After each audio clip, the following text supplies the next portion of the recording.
ভেবো না অনলাইনে জুয়া খেলে তুমি বড়লোক হবে।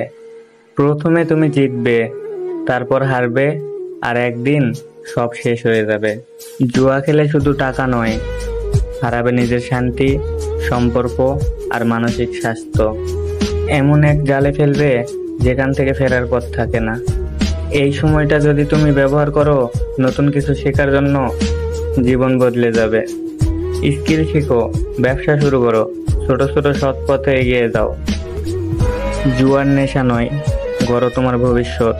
মনে রাখবে, সময় হারালে জীবন হারাবে। জুয়া খেলে কেউ রাজা হয়নি, কিন্তু জ্ঞান অর্জন করে অনেকেই রাজা হয়েছে। কথাগুলো সত্যি মনে হলে চ্যানেলটি সাবস্ক্রাইব করে আমাদের পাশেই থাকবেন আরো নতুন নতুন ভিডিও পেতে।